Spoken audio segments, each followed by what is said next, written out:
એલ્યુમિનિયમના વાસણમાં રસોઈ કરીને આપણે 48 રોગોને આમંત્રણ આપીએ છીએ.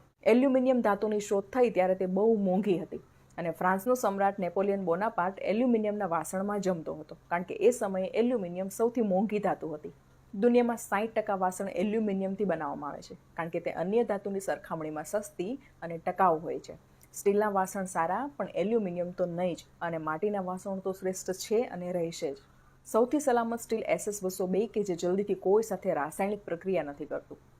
ઘર વપરાશના સફેદ ચમકતા સ્ટીલના વાસણ એ SS202 હોય છે. એલ્યુમિનિયમના વાસણો બનાવવા માટે ભંગારમાં જે ધાતુ મળી હોય તે ભઠ્ઠામાં પધરાવવામાં આવે છે, અને આ ભંગારમાં જસત પણ હોઈ શકે, અને જસતનો દેખાવ એલ્યુમિનિયમ જેવો જ હોય છે. તેથી જસત પણ પરોક્ષ રીતે એલ્યુમિનિયમમાં ભળે છે, અને આવા વાસણમાં ખાટા પદાર્થો જો રાંધવામાં આવે તો તેમાં જસત ઓગળે છે અને ખોરાકમાં ભળે છે. હવે આપણું જઠર જસતના આ જથ્થાનો યોગ્ય રીતે નિકાલ નથી કરી શકતું. વધારાનું જસત યકૃતમાં અને થાઇરોઇડ ગ્રંથિમાં તથા મગજના કોષોમાં એકઠું થાય છે અને જ્ઞાનતંત્રની કાર્યવાહીને ખોરવે છે, જેનાથી યાદશક્તિ નબળી પડે છે, ક્યારેક લકવાનો હુમલો થવાની શક્યતા રહે છે. માટે બને ત્યાં સુધી એલ્યુમિનિયમના વાસણોમાં રાંધેલો ખોરાક ખાવાનું ટાળવું જોઈએ. સૌથી મહત્વનું કે એલ્યુમિનિયમ બોક્સાઇટમાંથી બને છે. આ બોક્સાઇટ આપણા શરીર અને પર્યાવરણને કેટલી હદે નુકસાન પહોંચાડે છે એની વિગતવાર માહિતી આ આર્ટિકલમાં જણાવેલી છે, જેની લિંક તમને ડિસ્ક્રિપ્શનમાં મળી જશે. એલ્યુમિનિયમ અન્ય ધાતુની સરખામણીએ મુલાયમ અને પ્રતિક્રિયાશીલ ધાતુ છે. આવા વાસણોમાં બનેલ ખોરાક ખાવાથી અંદાજે રોજ 4 થી 5 મિલીગ્રામ એલ્યુમિનિયમ આપણા શરીરમાં જાય છે, અને આ એલ્યુમિનિયમને શરીરની બહાર કાઢવા માટે આપણું શરીર પણ સક્ષમ નથી. એલ્યુમિનિયમમાં પાણી ઉકળે એટલે એલ્યુમિનિયમ હાઇડ્રોક્સાઇડ બને છે, જે નુકસાનકારક છે. આ ઉપરાંત બોર અને કોર્પોરેશનનું પાણી પણ સાવ ચોખ્ખું નથી હોતું, એટલે એમાં રહેલા કેમિકલ્સ પણ એલ્યુમિનિયમ સાથે પ્રક્રિયા કરે છે.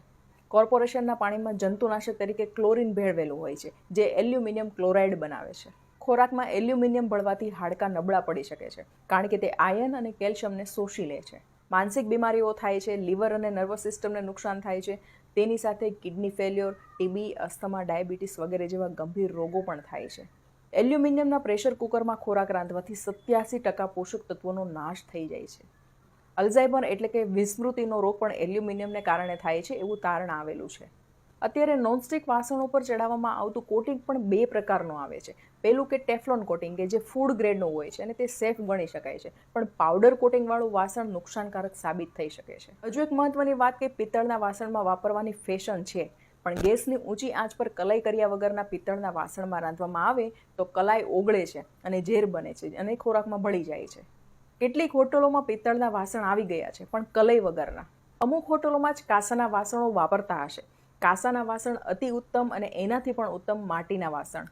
આમ ઘણી બધી બાબતો છે, પણ મને લાગે છે કે એલ્યુમિનિયમ ન વાપરવા માટે આટલા કારણો પૂરતા છે. માટે આ વિડીયોને શક્ય હોય એટલો શેર કરી દેજો.